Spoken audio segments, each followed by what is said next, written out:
नमस्कार, आदर्श शिक्षण संस्थान की ऑनलाइन क्लास में आपका स्वागत है। आज हम कक्षा 7 विषय विज्ञान का पाठ 3 रेशों से वस्त्र तक का भाग 1 शुरू करते हैं।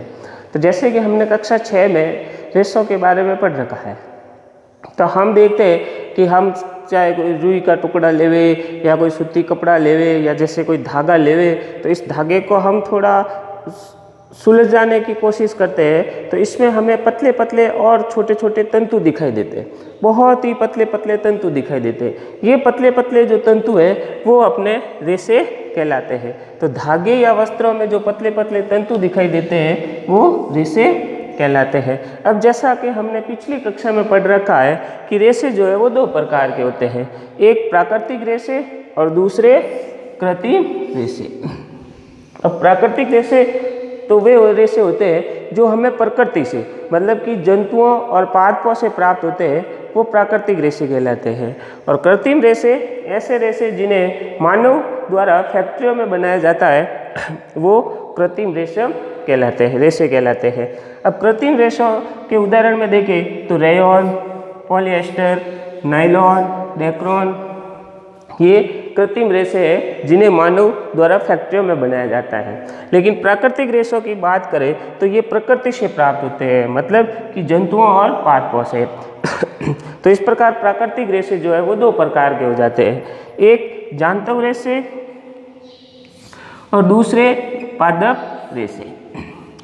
तो जांतव रेशे ऐसे रेशे जो जंतुओं से प्राप्त होते हैं, जैसे ऊन और रेशम।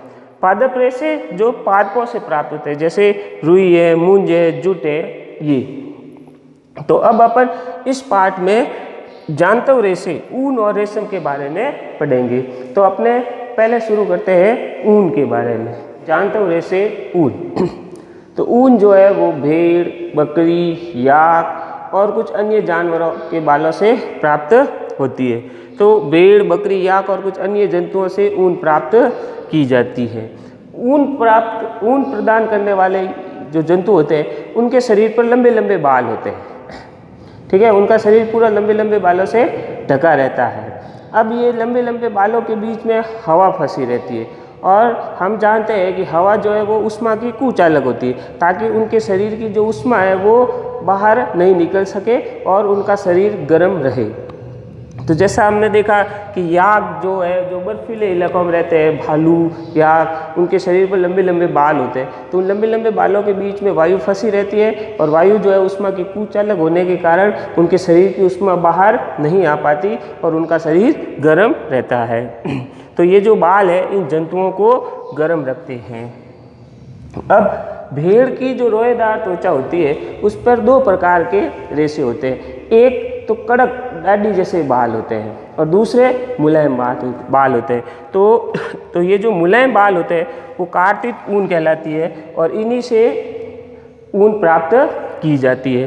तो ये तंतुरूपी मुलायम बाल जैसे गुणयुक्त भेड़ें उत्पन्न करने के लिए जनकों के चयन की प्रक्रिया वर्णात्मक प्रजनन कहलाती है। मतलब कि ये जो मुलायम बालों वाली भेड़ें होती है, इन बालों की कुछ विशेष नस्लों को इकट्ठा करके इनमें प्रजनन कराकर उनकी संख्या को बढ़ाया जाता है ताकि उनसे ज़्यादा मुलायम बालों वाली ऊन प्राप्त की जा सके। तो इस प्रकार की जो नस्लें हैं उनका चयन करके उनकी संख्या को बढ़ाने की जो प्रक्रिया है वो कहलाती है वर्णात्मक प्रजनन। अब हम देखते हैं ऊन प्रदान करने वाले जंतु। जैसा कि हालांकि हम देखते हैं कि ज़्यादातर जो ऊन है वो भेड़ों से ही प्राप्त होती है, लेकिन भेड़ के अलावा भी कुछ ऐसे जंतु हैं जिनसे ऊन प्राप्त की जा सकती है। तो याक जो है तिब्बत और लद्दाख क्षेत्रों में याक से ऊन प्राप्त होती है। बकरी जम्मू और कश्मीर में अंगोरा नस्ल की एक बकरी होती है जिसकी त्वचा पर एकदम मुलायम बाल होते हैं और ये मुलायम बाल फर कहलाते हैं और इनसे बेहतरीन बहुत ही बढ़िया किस्म की शॉलें बनाई जाती है जिन्हें पश्मीना शॉलें कहते हैं। फिर ऊँट के बालों से भी ऊन प्राप्त की जाती है और लामा और एल्पेका, ये इनसे दक्षिण अमेरिका में ऊन प्राप्त की जाती है। सौ से ऊन तक। अब हमने देखा कि जिन जानवरों के शरीर के बालों से ऊन प्राप्त होती है तो उन जानवरों को पहले पाला जाता है।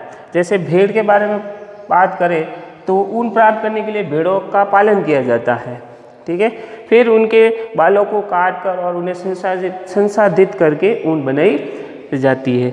हम देखते हैं कुछ पहाड़ी या मैदानी इलाकों में जैसे जम्मू और कश्मीर है, उत्तराखंड है, हिमाचल प्रदेश है, राजस्थान है, गुजरात है, अरुणाचल प्रदेश है, सिक्किम है, वहाँ पर जो है गडरी जो भेड़ों को चराने का काम करते हैं वो बड़े बड़े झुंड के रूप में भेड़ों को पालते हैं, ठीक है। एक दो नहीं 400-500 के झुंड में भेड़ों को पालते हैं, ठीक है। भेड़ एक शाकाहारी जानवर है, ठीक है। यह चारा घास खाती है, लेकिन इनके शरीर पर बालों की वृद्धि कराने के लिए इन्हें प्रोटीन और खनिज कुछ अन्य खाद्य पदार्थ भी दिए जाते हैं। तो इस चारे और घास के अलावा दाल है, मक्का है, ज्वार है और खली ये खिलाई जाती है ताकि उनके शरीर पर बालों की वृद्धि तेजी से हो। सर्दियों में उन भेड़ों को घर के अंदर ही रखा जाता है, ठीक है, और उन्हें सूखा चारा खिलाया जाता है। अब जब सर्दियों में उनके बाल बढ़ जाते हैं तो गर्मियों में उनके बालों को उनके शरीर से हटाया जाता है। अब जैसा कि हमने पीछे पढ़ा वर्णात्मक प्रजनन, तो इसमें कुछ अच्छी नस्ल की भेड़ें जिनके शरीर के ऊपर मुलायम बाल होते हैं, उन नस्लों की वृद्धि वाली भेड़ों को अलग करके उनके शरीर से बालों को हटाया जाता है। मतलब कि उनमें वर्णात्मक प्रजनन भी कराकर अच्छी ऊन प्राप्त की जा सकती है।